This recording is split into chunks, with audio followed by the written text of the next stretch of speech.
In the Cavern. On their second trip to Hamburg, a record producer asked the Beatles to play on a record for the singer Tony Sheridan. The song was My Bonnie Lies Over the Ocean, and they played as the Beat Brothers. The boys were becoming successful.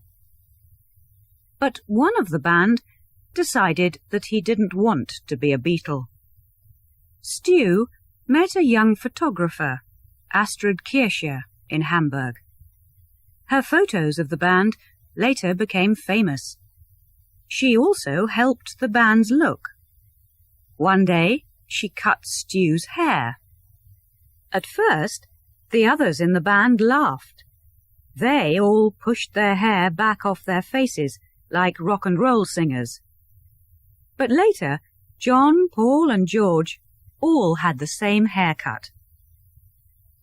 After the band's second trip to Hamburg, Stu decided to stay there.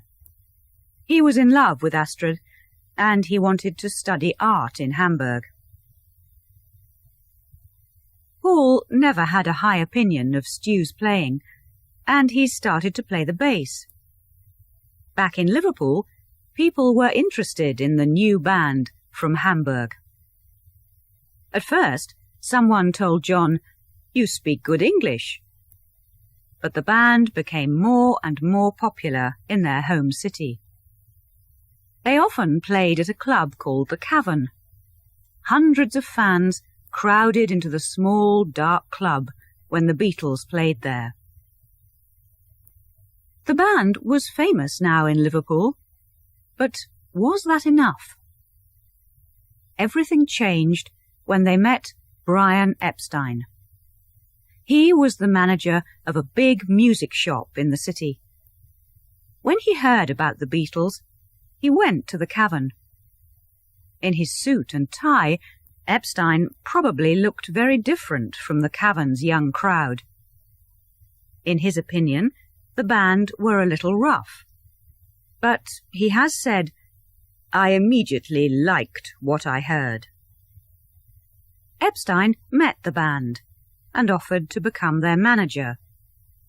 When he promised to make an agreement with a record company, the band said yes. Brian Epstein immediately gave the band new rules. They couldn't eat, drink, or smoke on stage. The four young men started wearing suits. Epstein worked hard for the band, and on the last day of 1962, they drove down to London. They played for Decca, a big record company, but it didn't go well. 2 months later, the company said no to Brian Epstein and the Beatles.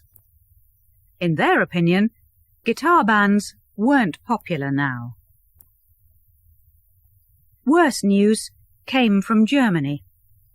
Stu was ill with terrible headaches. He died in April 1962, a day before the Beatles' third trip to Hamburg. He was only 21.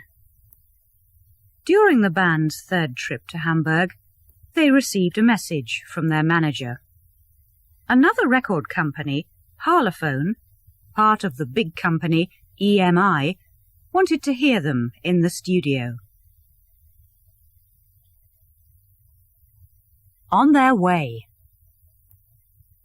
In June 1962, the Beatles were in London again, this time at the Abbey Road Studios. George Martin was one of the producers who was listening to them for the record company. Martin didn't like their songs much, but he liked the boys. After the Beatles finished playing, he showed them around the studio. The band were quiet. "Is there anything you don't like?"